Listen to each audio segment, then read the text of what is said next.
the one thing that is so important, I think, is to be kind. I always tell my daughter, or rather, I've always told her, and I keep saying that you don't have to like what someone's saying. You don't have to agree with someone. You don't have to see things eye to eye. You don't have to, you don't have to be friends. But one thing you have to be is kind. Kindness literally is one of the most important parts of being a good human, but it's one of the things that we don't exercise as often as we should. You don't have to like someone, you don't have to be friends with them, but offering kindness and respect is one thing that we need desperately in the world right now.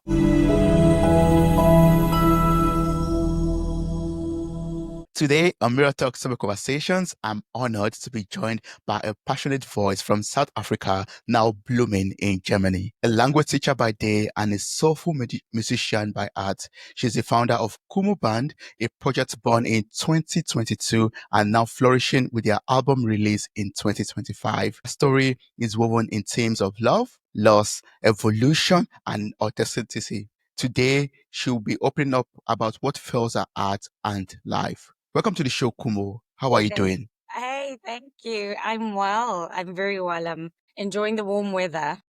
Yeah. Yes, this is completely relative to Europe. So we say warm weather here because anything above 15 degrees is warm. That's true. And how are you? Well, I'm doing fine. Thank you so much. Enjoying the slow Saturday. Also, we're recording Saturday right now, and so my day has been very calm. So I'm enjoying, getting some energy back from the week. Basically, so I'm doing fine. Yeah. And I'm so sorry I got you out of bed before 12. The things we do for love. This is for love. Yeah. Yes. Yes. Yeah, no, it's good. It's good. I'm generally up. I'm up around maybe 10-ish or so, but I only get out of bed pretty much after 12, and my family knows that also. So yeah. Yeah. But it's good. It's good. So before we started recording, I asked you if you are ready to play our game of wildcards. Yes. It's a game that we play just to get to know you a bit better. So are you ready for the first level? I'm ready. So I'm shuffling the cards right now, and I'll just pick a card at random. And then I'll just ask you what I pulled out. Ooh, okay. Like I said before we started recording, some questions are... Your face. I'm shocked also by this question because I expect it to be like a confessions question also, but yeah, it goes. Okay, let's go. What is an insecurity of yours? Oh yeah, I was My shocked when I see that. gosh. I was like, oh no, why? You're starting off strong. An insecurity, well, there are so many, I think we all have insecurities. But, well, when I was younger, I had a huge insecurity with my legs because I'm built like a Southern African woman with a very, very heavy bottom but skinny legs. And growing up, that was like a silly kind of insecurity. But I've gotten over it. I think the older you get, the more you think, But my insecurity is wondering whether I am a good mother or not. I think with parenting, you only know the results once your children are older. So you're always just holding thumbs and hopefully you're doing a good job. So that I think is my biggest insecurity, whether I'm a good mother or not. Can't believe, oh, geez, we're starting out strong. We started out very strong. I was actually sweating already for you. I was like, oh my God. Like, okay, we're starting deep. Yeah, But that is. that's a wonderful answer. It shows also how passionate about how you are with your child, basically. Yes. Like you love her so much that you want to be the best mother to her. And a good person, So good person. yeah. Let's see. I'll see if she's 27 and she's a well-adjusted adult. Then yeah. Are you ready for the next question? I'm ready for the next question. So this is actually level 2 confessions, and it says the question is, what have you done that you are proud of? Wow. What have I done that I'm proud of? Without sounding like this is, they have to do with the album, but the album, having released this album, has been perhaps one of my proudest achievements. I think because it took so much from me, a lot of growth as a person, a lot of awareness as a musician, my truth in writing. I had to, I went really deep and because I wanted it to just be a good thing. So I'm so proud of this album and where I am as a musician, of course, still growing, but where I am and where we are as a band and how much we've grown. So this has been perhaps one of my greatest achievements. Yeah, I must say, share with the world. Yes. I mean, listening to your album too, I could feel the energy, love, passion that was placed into it. And I guess that's why I listened to it more than twice. Thank you. Yeah, I mean, Memories in a Mural is a wonderful album. I encourage everyone out there who has not listened to it yet. Right Thank now, you can you. just check on Spotify and check it out already. Yeah, but we'll talk more about it in the conversation. I'm looking forward to learning so much from. I have so many questions, so many questions. Okay. So that's something to be proud of. Are you ready for Yes, the last wildcard I'm question? ready for the last one. It says, what is a choice you wish you took? Don't a choice I wish I took.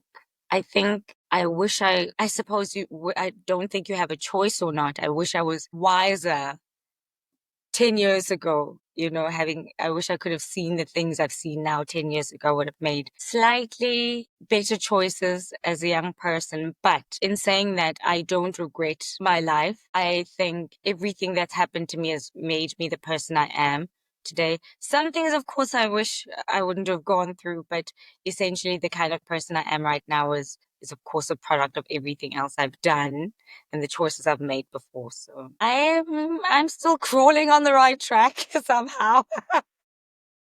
Yeah.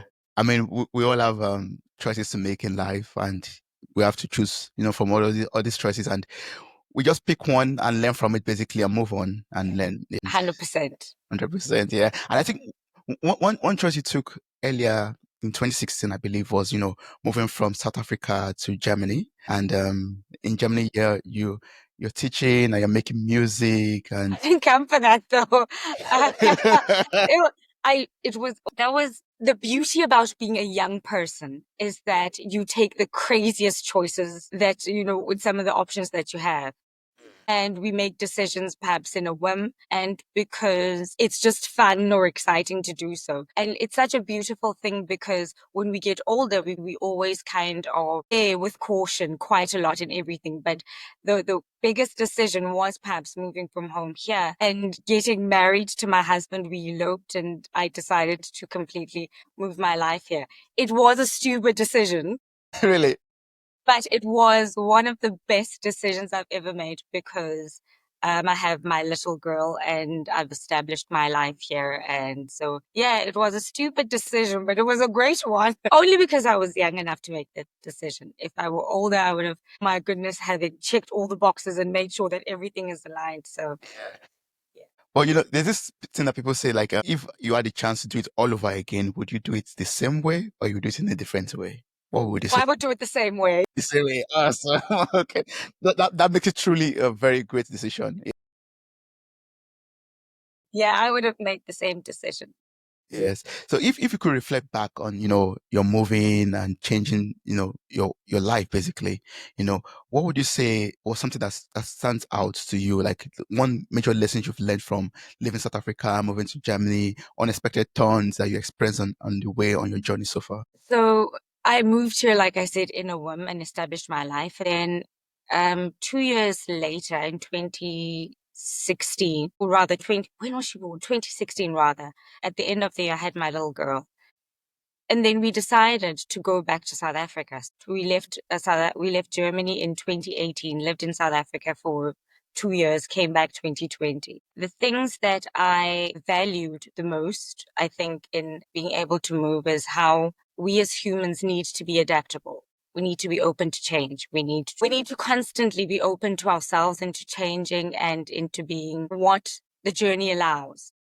And one thing I learned about myself is that I'm very resilient, extremely resilient, and I adapt quite easily according to what the situation requires. So, Yeah, adapting yeah, quite easily to what comes up. yeah, Yeah. these are the things that I've learned in terms of moving is to just be adaptable. You never know how the world is going to change, but allow yourself to be just a student of the world and for the world to just, things to come and to happen in your life as they should, with ease. Yeah. Wow. That's a life lesson. That's something I'm taking on with me from this conversation. Yeah. So I would like to talk about your album because that's one big thing that's on my mind. Even from connecting with you already, I think we've spoken on phone a couple of times, I believe, one Yeah. or twice. And I mean, from you as a person and listening to your album, I feel like connected to you in a way of, okay, yeah, this person has experienced a lot of things. There's a lot of things I want to learn from her. And there's a lot of things that I could, pick from, her experience and, life journey. So I'd like to talk about memories in a moral. Like, what brought up that title? Like, when you were writing the album, did it just drop into your mind? How did that come up? So, with the music, the album, it's not an individual project. We are a band and we bring equal parts of it. Every single thing is a perfection from each individual that we've brought together. So we started writing spontaneously. I mean, when we started the band, we were just jamming together for a while and we realized, okay, we can do this and it's fun. And then we started writing the music collectively and started creating songs. But it was not, we didn't have a title yet. We actually went back and forth for weeks in our group chat, arguing and chatting about album titles and trying to agree. And that was a feat. Imagine just bringing 5 minds together that have to create a single thing. So Bernard, or our keyboardist, he came up with the album Mural. And I was like, okay, I like the idea of mural, or we did. And I was like, how about memories in a mural? And so the title itself, or at least the memories part, is just understanding that each song or every part of the music comes from someone's memory, and a mural is essentially a painting that is that's just there, that is permanent. The memories that we created, or the memories we brought together, created this mural that is the album, and that's where the title came from, essentially, and we went with it. Yeah. So it was a collaboration of ideas. Yeah. And I noticed Yeah. I've been pronouncing the name of the title wrongly, but it's awesome. Yeah. Pardon? I just noticed that I think I must have been pronouncing the name of the album wrongly. Memories in the Mural. It is. It's memories in a mural. Mural. Yeah, exactly. Yeah, but that's wonderful. Like, bringing different memories together to create Yeah. something awesome. Like, if I could fan out a little bit, I mean, I've been listening to it, and if I check my playlist, one of the songs I have like a star is, Burning Circles, for example. Shout to the Void. I was like, oh my god, this feels so relatable. Like, shouting to the void. I'm glad. I'm glad you can relate to something. Yeah, and then Eternity also is a very wonderful song. Talk of War is nice, and Another Sorrow is one thing I want to talk to you about right now. Another Sorrow, like part one, and then part two. Part one was not enough, then we had to put a part two out. Because part two you had to revisit it again, basically. Can you tell me about that? Like, what brings such? Okay, maybe first of all, was that a part of yours? Was that a memory of yours? The Another Sorrow. So we had, a little bit of the melody. I think it was myself and our guitarist, Marius, until he was a former keyboardist, actually. So we were trying to write some songs and we were sitting there and they had a group. But I couldn't get anything from the music. I was just humming to the song. And then Marius opens a book randomly. I don't even know what book it is. And he's like, how about Another Sorrow? Right? Or at least I heard Another Sorrow, but it was Another's Sorrow. I was like, okay, stop right there. I heard Another Sorrow. And then I started writing the lyrics while we were there. And that's how Another Sorrow came. And I was like, okay, Another Sorrow, meaning not getting into another form of sadness that you've brought upon yourself, essentially. So the song is about learning, pardon me, it's about learning to see every relationship you get into, and even though it always ends badly, even if it's amicable, it brings on, sorrow, and loving anyone brings on a certain level of sorrow. And so it's hoping to say, okay, I hope this time I'm not getting myself into another sorrow. I'm hoping this time it's going to be the big love of my life. So it was like, just taking caution from what the experiences I've had, hoping that this love affair that I have won't bring in another sorrow. And for me, that relationship was essentially starting the band. Another Sorrow was the second song we wrote. So I was like, oh gosh, I hope that I don't put my heart and soul into this band, these people, this community, and get heartache. And then someone moves and someone, decides that they're no longer going to be part of the band because life takes them elsewhere. So I was like, I hope this one is for the long haul. And years later, actually, we are still here and we've done our album and we still have the same love affair that we have in the band. It's just, yeah, So that's where another sorrow comes from. That's from, yeah. I mean, I could relate to that because, like, from from the lyrics also, talking about, yeah, this new adventure of mine, up it's not to another sorrow. Yeah, Yeah. yeah. And I was like, oh my God. I mean, I could relate to that because, for me, I've moved a lot also. I'm from Nigeria. I moved to Mm. Germany. I think that's why I felt a bit connected with you. Also, like, Wow. and then, within Germany itself, moving cities, changing jobs, for Mm. example, and like, I hope this new circle of friends I find or this new job will be the one, if I'm, Yeah, and yeah. And then sometimes, from the previous place or the former friends that you had, you detach yourself from them gradually and you feel that sorrow of losing exactly. them. Yeah. Exactly. It's always a piece of yourself that you give away or that you share in every relationship that you put in. And so you hope that the piece that you do share with whoever your circle is will not be, just taken for granted, or it won't just be for nothing. That's true. So, Yeah. yeah. Even sometimes, I mean, when I think about my friends from Nigeria, like my childhood friends from Nigeria, sometimes I just remember some people and I was like, oh, we were good friends back in the days and now we're no longer friends. What happened? You feel that sorrow and you feel Right? pain and like, Yeah. But do you ever find out why relationships or the people that you were once deeply connected with just kind of break away? Do you ever find out in your own life what could have happened? yeah, I mean, sometimes I reflect on it and I'm like, maybe it's partially my fault. I mean, in terms of, distance, moving to Yeah, different it's places and then difficult. not watering the tree of friendship, Yeah. Oh my word, that's true. from my own end, I will take the responsibility for that. I'm not even from the person's end too, but I won't think about that. I'll think of what I am responsible for. Yeah, you can only answer for yourself. True. Yeah, like maybe not being intentional about making the phone calls or chatting up the person and letting things just die out when they die out, But basically. life And happens, hey? Life happens, and we just sometimes we gradually drift apart because this is going on and that is going on in each individual's lives, and things just kind of just get detached very slowly. It's a sad process, but yeah, it's a process. It's part of life. It does happen, and the things that you can hold on to afterwards, if you can keep going to people or you can keep finding each other, then that's also beautiful. And if not, then you could still you know catch up, whether it's on social media, or because that's how a lot of us have connected, for people we have not been in contact with since primary school. So, always having that, oh, that's great. I see you, I see what you're doing with your life, and just saying, I'm thinking about you at this moment. So it's a yeah, good thing. It's not entirely bad. yeah, it's not entirely bad. Yeah. But sometimes I always think about the what ifs. What if we were still in the same, place? I wonder how our friendship will have blossomed, for example. I wonder what we'll be doing right now. You understand? Wow, this is such a strange thing, because now that we're talking about it, quite recently, we were very good, or rather, let me start here. We were friends in primary school, like really good friends. And it was a group of us, the five of us. And growing up, of course, you move to different places, but we've tried to maintain some kind of connection. And then some of us came to live abroad. And so just recently, a few months ago, maybe early this year, we decided to reconnect again. And we talk on the phone, we video call each other now quite more often, and we have this group. So this is such an interesting thing that we're talking about now, because this just recently happened in my life, that reconnected once again with my girls. We've known each other for almost 30 years, almost 30 years. So it's quite a while. Well, yes, yes. Yeah.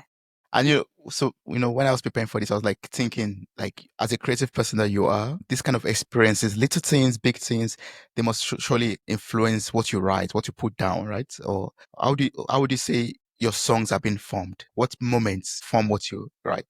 What moments? To be honest, most of the moments were in the shower. I'm shy. I'm like, oh, and I would just always have my phone close by, just sing it, and sing a melody or lyrics or anything Yeah. into my phone. So that's how like the ideas start. They start from the shower, but the influences come from exactly that, all the experience I've gathered in my life. I think from any creative person, it doesn't just start in a moment. It's just a culmination of years and experiences and memories and sadnesses and sorrows and anguish and pain and deep love, a deep love, even when you have your first boyfriend at 16. There's a group of, or rather, there's a little couple this young. boy and girl. They look 15, 16. I see them almost every single day when I walk home from work or from doing things. I see them and I think, oh my gosh, at 16, that great love. It's such a funny thing. I'm like, oh my gosh, at 16, they've got this great love. So even those loves that you have now, in retrospect, you think, oh, did I even think that that was a thing? But they influence the person you are. They teach you how love can take you from such a high place, because that at 16, it's just everything is fireworks. And so is the heartache that comes almost inevitably from it. So that kind of love, the love I have for family, for friends, for all the relationships I establish, I think all of these things create the songs that I write. I always go deep, and some songs I went really deep, but everything just comes from those experiences. Yeah. Can I ask you something personal? Yes. While preparing for this We've conversation, been personal all along. Oh, okay. Something Carry more on. personal. Yes. Yeah. No, we've talked a lot about, laws and, change of situations, basically. When preparing for this conversation, I got to find out that you lost your grandma a while ago, and that also shifted the way you saw life, basically. Also, like, I would like to talk about the transformation that comes with losing someone like that, or losing someone close to you, or losing something precious to you. Like, can you talk to us about that? I think there's such a huge pain in that sense of loss. Outside of the pain, because it completely tipped, or rather my grandmother's death tipped my life upside down. Everything I thought I knew, everything I thought were the pillars of my life, and this was religion and my spirituality and God. These were the pillars of my life. And when I lost my grandmother, they completely crumbled. But I have to say, it brought on a deeper sense of understanding of life, and hoping to believe that there's no greater good or greater bad. There's always just life as it is. And understanding there's a Sesotho saying, a saying in my language that says, so it means that death is a visitor to every family, to everyone, whether you're rich, you're poor, you're established or not. Death is something that comes and visits us. And so without taking away the hurt and the pain, it's part of life.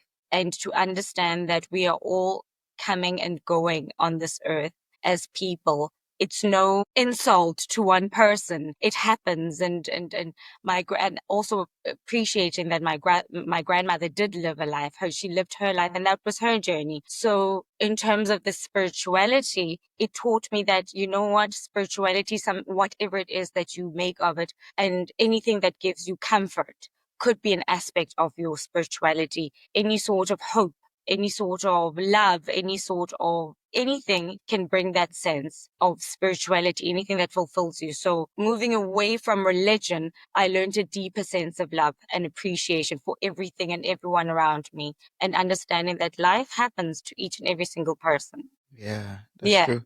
Life happens Huge to each tilt. and every one of us. Yes, yes. Yeah. And I think mainly, just understanding is because my grandmother was ill for a long time.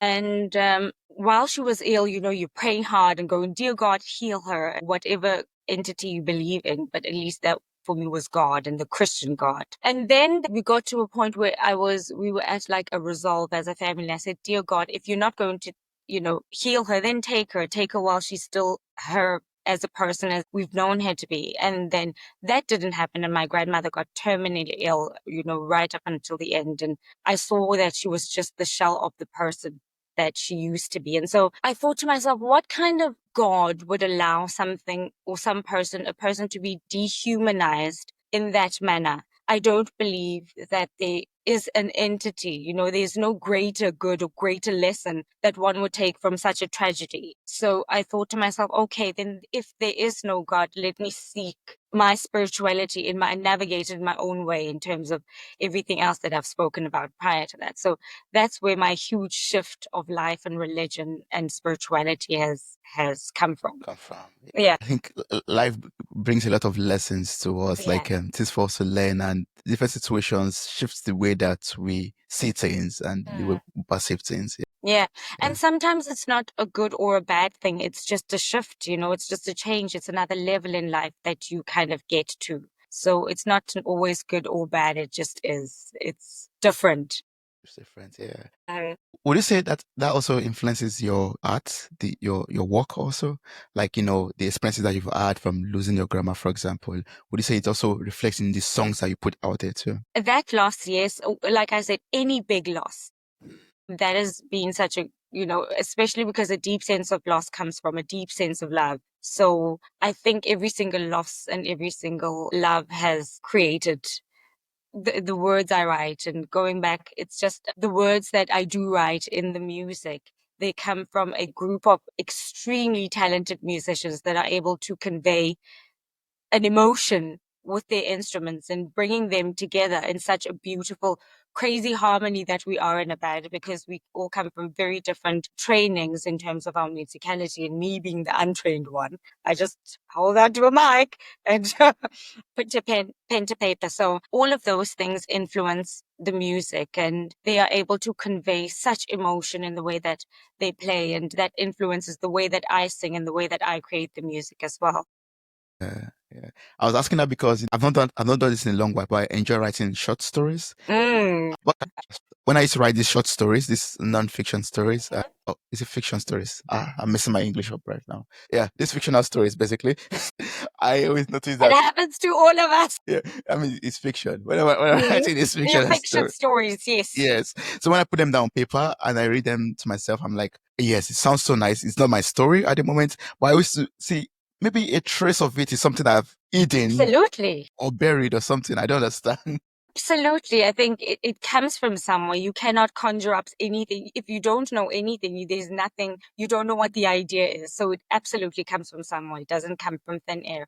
Whether it's things that you've just glimpsed, walking along the street, whether it's a thought that came to you in such a very short moment, in whatever experience it was, whether it was looking at someone you saw who made an impression, walking from the bus stop, anything. These are things that we create from. We create from laughing at hysterically at certain situations that happen to other people, or things that happen to ourselves, or, someone telling you a story, and it just, all of creativity comes from ourselves. It comes from within us. It's not things that we just create from nowhere. They come from whatever idea or experience or, thing that comes from you. So it does come from you. That's come from me. Yeah, that's true. Something I would love to learn from you at this moment. You've experienced a lot in life already, and you're a parent also. You're a friend to people out there. You're a wife to someone. You're an artist also, and more. And I would just like to know from all of these identities, which one of them feels most grounding to you right now, and which one of them is most challenging to you right now? Wow, you ask questions. I just want to know out of curiosity. Wow, what a great question. What a great question. Lovely. The one, I've got an identical twin sister, right? Yes. And I- I've been taught to love from the get-go by her. We've always been very close. Even now that we live so far apart, we are extremely close. We talk to each other at least twice a day. That has always been the relationship that has never ever changed in any form or shape in my entire life. It is, like I said, we've always had a very intimate relationship, my twin sister and I. And funny thing is that every time we've gotten into serious relationships, in the past, even, we've always wanted to, or at least we've established our relationship that we're like, okay, this is how an intimate relationship is supposed to look like in terms of outside of anything sexual or physical, of course. But intimacy is from a place that where we talk nonstop about anything and everything from dusk till dawn, and dawn till dusk. We would talk all the time, and we always had something to share, even if we were in the same space for weeks and weeks on end. And so going into our romantic relationships, we thought that, oh, okay, companionship is supposed to look like this. An intimate relationship is supposed to look like this, where you just talk and talk and talk. And now, having grown up and now being married and both finding partners, our partners had to kind of go, but I'm not your twin. I can't fulfill that crazy idea of companionship that you Mhm. have. Yeah. it's us also learning to go, okay, this is not maungo. I'm not gonna call them every 2 seconds and go, oh my God, this happened. By the way, I think I need new glasses and dishes. Your partner is not going to fulfill that part of the companionship. This is what a special connection that you have that no one else on earth will be able to share with you, that you cannot replicate. So she's always been the one established relationship in my entire life that has never moved, or it's never moved. It was constantly there. It's never changed. It's always been that companionship that we've had as we've grown, because we've grown at the same time, at the same place, exactly the same way. So that has always been a very weird, constant relationship. And so, but that's a very special kind of connection. So that has been the relationship. And then the most challenging, I think, is being a parent. Being a parent is perhaps the most challenging relationship one might have with someone else, because you are trying to raise a person, and this person is an individual. Even though you think you teach them everything they should know, they have their own minds, and you have to respect that. They have their own thinking. You have to respect that. And a lot of the time, it's not necessarily what you would choose for them, and but allowing that growth and allowing that yourself, as well as to be a person, even as a parent, for your child to see you as a person and not just as a lord who is so perfect. So it's such a challenging relationship, because you're supposed to be good at it, but you don't even know what you're doing. You don't Yeah. know what you're doing. You're just winging it. And thinking about it, I was thinking this morning, tomorrow is Mother's Day. I'm like, I'm a mother. I'm responsible for a whole person. And it's an interesting and a very challenging relationship that one has to also grow as they raise a person who is also growing. You have to kind of grow and change and learn new things and be taught by your child as well. So that's a challenging relationship. That's challenging. But what do you do when you make mistakes as a parent? What do you do? Firstly, you apologize, which is something Okay. our parents never did. That's not African. No, no. No, absolutely not. They'd rather ask if you're hungry. That's their, that's their apology. Yeah. Firstly, you apologize and you hope that your mistake is not life altering. And you explain to your child that, you know what, we're in this together. I don't know how to be a mom to you. I'm learning as you are learning to be a child. Rather, you're learning to be a person. I'm learning as well how to be a parent to you. Even if you have more children, I think it's because every child is different. You have a different relationship with them because of their characters, not because you love one more than the other. So it's a constant learning. It's constantly saying, you know what, I'm sorry, I'm trying my best. And also go, what do you think? What is your idea of whatever situation within reason that you can share with your child? And hearing them out is one of those. So you go, okay, what can we do differently? I'm sorry I made a mistake. What can we do differently?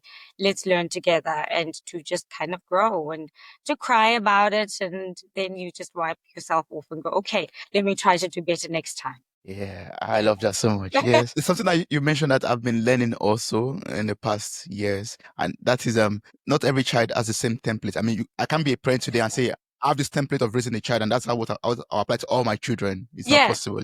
It's not work. Oh, I've seen that. I mean, I see that with my friends who have more children than I do. I understand that from my mother raising us as individuals, because she had to parent each child differently, because we all have very different temperaments. So every single child is different. You are learning different parts of parenting with each child. One child is not going to be the same as the other one. So you cannot relate per se to them exactly the same way, because one will not understand.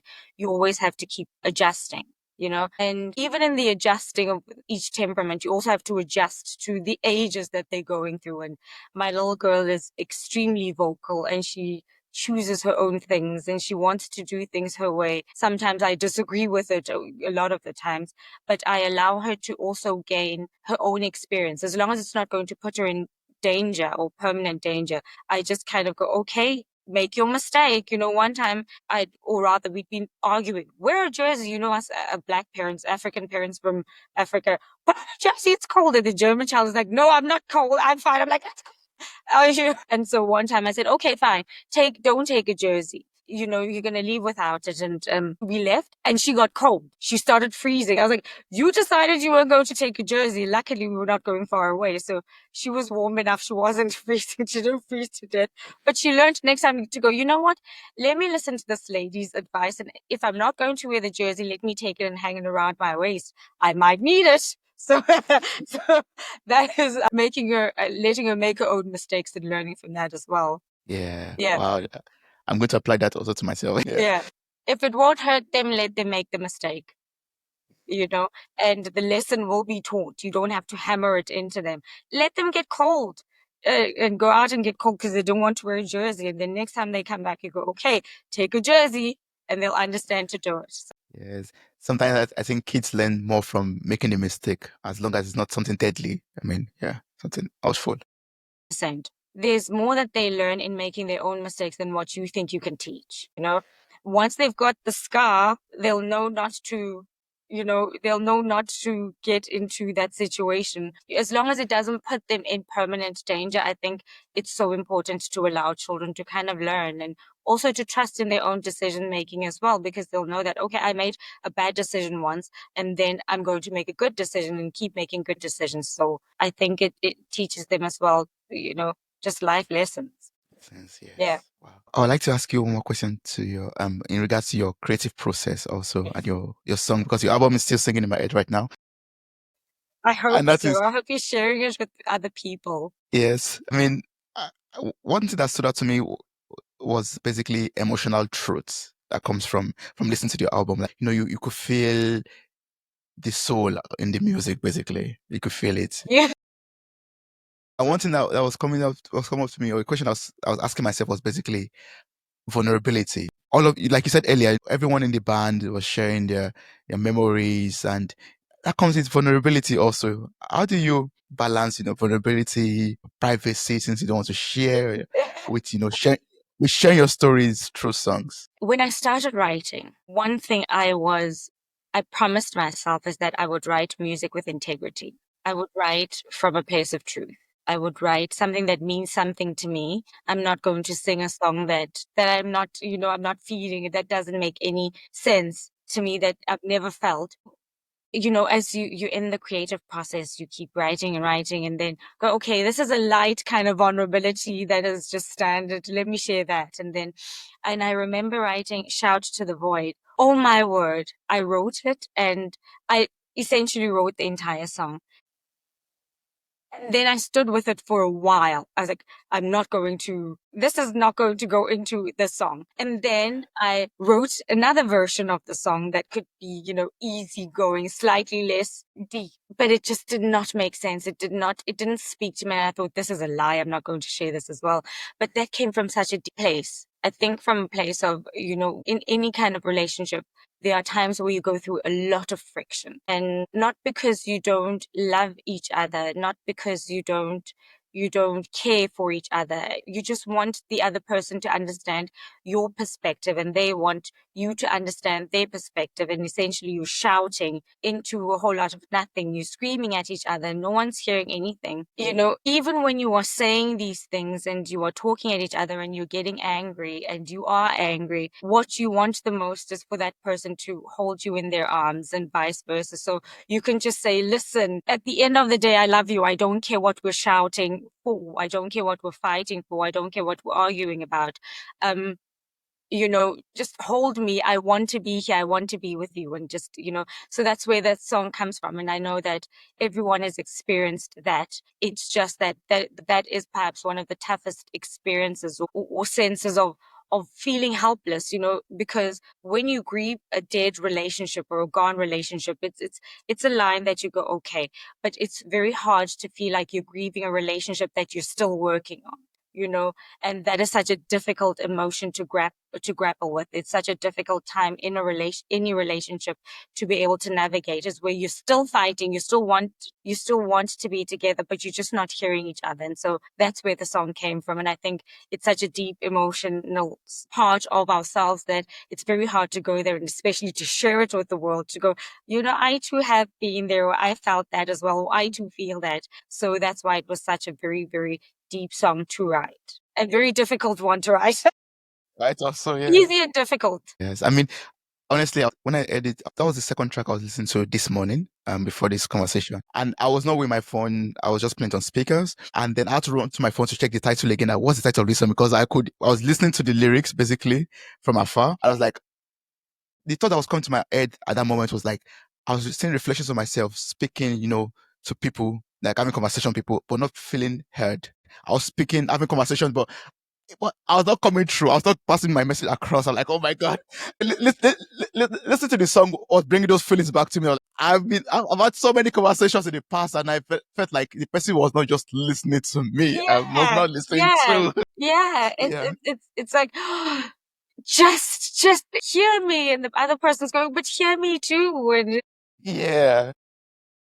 That constant combat of fighting for the attention and listening to me, please listen to me first, listen to me exactly, first. exactly. You know what? I think with the most significant moment when I felt like, okay, this is such a true song is, I mean, we've been writing the song together as the band, and bringing the song together as a band, and they heard me sing it hundreds of times. When we went into studio and we were recording the song, so everyone is in the booth, or rather, I'm in the booth doing the vocal track, and everyone is just sitting outside. So I can see them, or rather, I can see them, they can see me, but I can't hear them. So I do the song, I sing the song, and I'm like, was that a good one? So I did the entire song, and they're like, okay, yes, that's fine. But no one is responding, but because we've always been giving each other feedback to the song to go, okay, do it like this, try this, and or that is good, let's do it again. But this time no one said anything. I think, okay, is everything okay? And I ask, through the headphones and the mic, I say to our engineer, I said, Patrick, is everything okay? No one is responding. I'm like, Marius, Anad, no one's responding. Eventually, Patrick says, I mean, you can come out. So I'm going out. I'm wondering what's going on. As I walk in the booth, everyone is crying. I think, was it that bad? That essentially, what that meant was the song has done, or rather the emotion has been conveyed in the song where people get it and it's touching people that have heard it so many times and they get that visceral reaction, and was such a beautiful moment where it felt validating to do something like this, to do something that is true, to do something that can actually touch people's hearts, and I'm hoping that in every song anyone can find an experience or just something to love about the songs, whether especially lyrically. So you can find yourself in every song, whether it's a fun one, upbeat, whether it's a sorrowful song, whether it's a very love-filled love song. If people can find themselves, that for me is just, it's an important part of the creative. It's the most important part of the creative process. Yes, I believe there's a song for everyone on this album. Like you said already, if it's just about, being upbeat and, feeling lively, there's a song for you or more songs for you on the album. Or if you want to really connect to that trauma that you're healing from at the moment, and you want to really work it out and maybe cry a little bit and maybe, process it a bit more. There are songs for you on that I album. hope so. I mean, when we were growing up, rather, these were some of the things that I've always been intrigued by in terms of music. There are songs that you listen to. I mean, I grew up on 80s, 90s R&B and soul and funk and, classical rock and things like that. And especially listening to R&B songs, the old school songs that make you feel like you've just had a heartbreak when there was no heartbreak because the songs were so cheap, Yeah. transform you to a non-existent heartbreak. And for me, it was always so fascinating how a song can do that. How screaming my lungs out to Celine Dion. Mm. I'm thinking, what series? I don't even know. I don't even know what she's talking about. But that emotion and that truth to what she's giving out is what should touch people. And for me, that's really such a one thing that's a push factor in writing true songs, Yeah. at least I deep mean, love songs. exactly. And they're so powerful. They transform your life, basically help Yeah, you to because learn love has things. touched us all. Love has touched us all. Yes. Well, for me, first time I listened to the song, like for example, first time I listened to Screaming to the Void. No, I'm not getting the title right. Shout to the void. Shout to the Void. Thank you. Yeah. It's to me it's more like Screaming to the Void.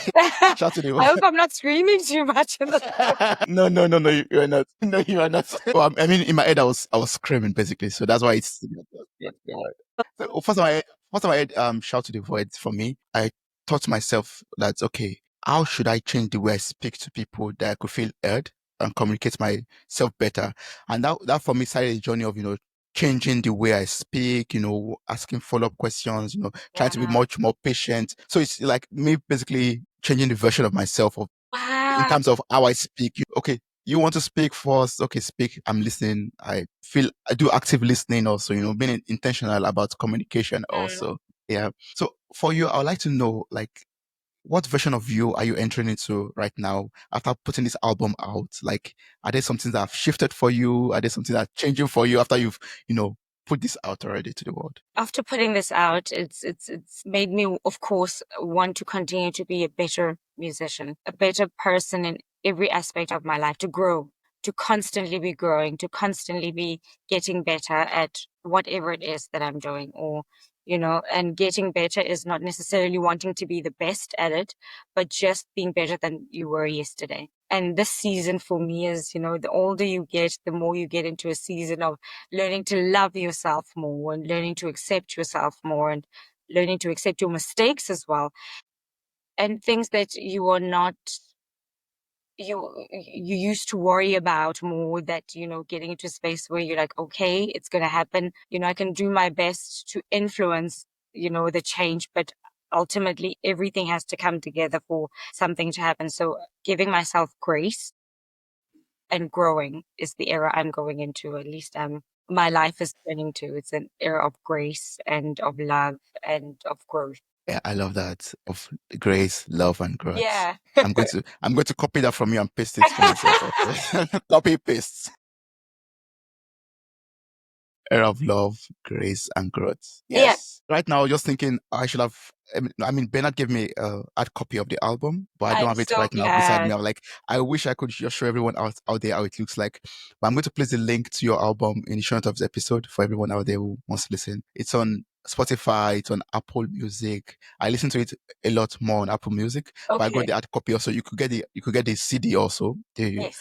physical version if you listen to that. A lot of people listen to CDs also still in their cars and Really? whatnot. Actually, it Yeah, was such a very funny thing having, printing the CDs. I'm like, okay, who still has a CD player? Because it seems like everything is digital. Everything. I yeah. mean, I don't even have a CD player. I was like, oh, where do I even play the CD? Because I don't have a CD player. Everything has gone digital. But we do have CDs, and if you have a CD or you just want to keep it as your own collection, we do have a few copies. And you have a wonderful cover art for it, so it's like something you could place somewhere nice for people to see. Thank you so much. Yeah, Thank you. it's a beautiful one. So, I mean, I would just like to ask a question for listeners out there. So we have people out there who are feeling unseen or feel stuck. Like, what song from your album would you recommend to them right now? Song from the album. I For think someone feeling unseen. Another Sorrow is just such a hopeful song. Every song is like your baby, so you can't go, this is my favorite one. You can't choose a specific one. But Another Sorrow is just such a beautiful song, a song of hope and going, okay, maybe this is the one, and keep going. If you've lost something, if you feel stuck, to just keep going. So Another Sorrow would be a great song for the album, from the album. But just generally, everything in life has become so, rather, everything has become so difficult, and everyone is going through a bad time, to, of course, different degrees. And so the one thing that is so important, I think, is to be kind. I always tell my daughter, or rather, I've always told her, and I keep saying that you don't have to like what someone's saying. You don't have to agree with someone. You don't have to see things eye to eye. You don't have to, you don't have to be friends. But one thing you have to be is kind. Kindness literally is one of the most important parts of being a good human, but it's one of the things that we don't exercise as often as we should. You don't have to like someone, you don't have to be friends with them, but offering kindness and respect is one thing that we need desperately in the world right now. We're so divided, and it's okay not to think in the same fashion as someone else, but we should always be respectful and kind and hopeful that it will get better. Or if it doesn't get better, we'll get better. We'll be fine. We'll survive. Humanity will survive. Well, yeah. hopefully for as long as we can, but time will keep going and things will happen as they should. We don't have a lot of control over these things. We could just hope and say, for as long as I'm here, I hope things will be okay. And leave it in a good space for others that follow, because we don't know how long this is going to go. That's true. I love that so much. We can only take control of the things that are within our control, and that's being kind. 100%, exactly. Whatever we have control over, we can control, and what we don't have control over, we can just, especially another person who we should not have control over, just be respectful, just be kind. That's it. That's it. Wow. Thank you so much, Khumo. I really appreciate this wonderful conversation with you. I've learned so much more about you, and Thank you so much for having I me. hope everyone will listen to the album, pick it up, download it on Apple Music, Spotify, listen to it over and over. And maybe you could also share your favorite music. I've not been able to choose a favorite one up to now. I have 2, 3, or 4 in my head at the moment. Yeah. But I hope everyone out there could, find a favorite song from the album and listen to it, and hope it to change their life. Also, like Shout to the Void, Change My Life, for example. And that sort of gives me Wow, all that hope. is such a kind thing to say. Thank you. Thank you. That means a lot. It's such a kind thing to say. So if there's someone out there who still wants to maybe reach out to you personally, contact you, work with you, what's the best way to do this? On Instagram, it's Khumo Band, one word on Instagram, and on Facebook as well. And on our website, it's khumoband.com. And yes, they can get in touch with us from all our platforms. Awesome. I'm going to place a link to your website in the show notes of this episode. The link to your Instagram also will be there in the show notes of this episode. So I encourage everyone out there to visit the website, follow you on Instagram also, and Thank you. stay in touch with you. Yes. Thank you so much. I appreciate this. Thank you very much.